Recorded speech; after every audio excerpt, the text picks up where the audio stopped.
అక్కడి బడి ముచ్చట అట్లున్నదా? ఇక ఈ బడి కథ చూడుర్రి. హైవేల మీద పోతుంటే దాబాల కాడ కార్లను బస్సులను మా దాంట్లోకి రండి అంటే మా దాంట్లోకి రండి అని ఎట్లా పిలుస్తుంటారు? కూరగాయల మార్కెట్లకు పోతే టమాటాలు అగ్వా, మిరపకాయలు అగ్వా, అగ్వా అగ్వా మాకాన్నే అగ్వా కొనుక్కునేందుకు రారి అని మొత్తుకొని కస్టమర్లను మస్తుగా పిలుస్తుంటారు కదా. అగో సేమ్ గట్నే ఓ కాడ సర్కారు బడికి పోయే పిల్లగాళ్ళను కూడా వాళ్ళ స్కూళ్ళకు ఎత్తుకపోయేందుకు ప్రైవేట్ వాళ్ళు గట్నే చేస్తురట. అది చూసిన సర్కార్ టీచర్లు ఎట్లా ఎదురు తిరిగిర్రో చూడుర్రి.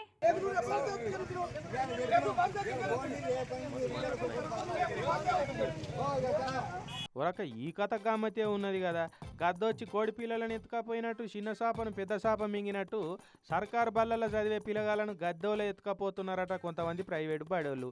అయితే కొంతమంది సర్కారు టీచర్లు ఎవలాడబోతే మాకేంటి, మా జీతం మాకు వస్తుంది అన్నట్టే పట్టనట్టు ఉంటారు. కానీ సూర్యాపేట జిల్లా ఆత్మకూరు ఎస్ మండలం Epuri ZP high school head master sir వాళ్ళ సిబ్బంది వాళ్ళు అట్లా లేరు. మండలంలో ఉన్న ఒక ప్రైవేటు బడోళ్ళు వచ్చి ఏగా సర్కారు బల్లె పిల్లలకి చదువు చక్కగా వస్తుంది, వాళ్ళేం చక్కగా చెప్తారు, ఓటి ఉండదు. అదే ప్రైవేట్ బళ్ళు అయితే మీ పిల్లగాళ్ళకు మస్తు కేరింగ్ ఉంటుంది, పట్టి పట్టి చదివిస్తారని మాటల్లో చెప్పి మస్తు మత్పరించుకుంటా సర్కారు స్కూల్లో టీసీలు తీసుకొని మా బల్లె చేరురు అని రోజు ఊర్లోకి వచ్చి మత్పరిచిపోతున్నారట. ఇక సార్ల కోపం ఆగలే. అరే మేమంతా కష్టపడి పిల్లగాళ్ళకు మంచిగా చదువు చెప్పాలని తనలాడుతుంటే బీద మధ్య తరగతి జనాల పైసలు దోస్తేందుకు ఊరి మీద పడి మా బల్లెనే చేర్పియాలని మాటలు చెప్పుకుంటా తిరుగుతున్నారు అని అలా ప్రచారాన్ని అడ్డుకున్నారు గవర్నమెంట్ టీచర్లు.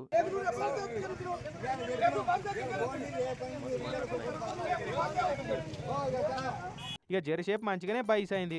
అగో హెడ్ మాస్టర్ సార్ చెప్తున్నాడు ఇనూరి చెప్పుకరారి సారు. ఉపాధ్యాయులందరూ ఎంతో కష్టపడి పనిచేస్తున్నాం. మేము గత సంవత్సరం మాకు 37 మంది 10వ తరగతిలో విద్యార్థులు ఉంటే 37 మంది పాస్ అయినారు. ఎస్ఎస్సి టాప్ మార్క్స్ 520 మార్కులు. సర్కారు స్కూల్లో చదివిన స్టూడెంట్కు 520 మార్కులు అంటే మరి మంచి మార్కులే కదా. మళ్ళీ అందరికందరు పాస్ అయ్యారంటే 100% పాస్ అయ్యారు అన్నట్టే.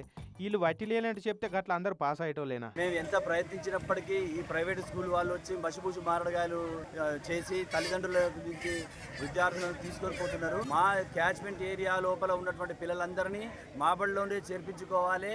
దేనికి మేము బాధ్యత వహిస్తాం. విద్యార్థుల యొక్క విద్యాభివృద్ధికి వాళ్ళ యొక్క ప్రగతికి మేమే బాధ్యత వహిస్తాం. ఇంత మంచిగా సార్లే జిమ్మదారు ఉంటామని చెప్తుంటే అటుగా ప్రైవేట్ బల్ల మెరుగులు చూసి పైసలు దండగా చేసుకోవద్దని ఊరోళ్ళు కూడా అనుకోబట్టిరట.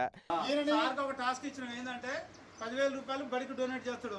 వాళ్ళ పిల్లగానికి చదువు రాకపోయినా ఆ పిల్లగానికి రాకపోతే నా నెల జీతం ఆయనకి ఇస్తానని ఇటువంటి సార్ల తండ్లాడకు తగ్గట్టు సర్కారు వాళ్ళు కూడా బళ్ళల్లో ఇంకిన్ని సవలతులు పెంచి మళ్ళీ సర్కారు చదువులకు పునర్వైభవం దేవాలని అంటున్నారు.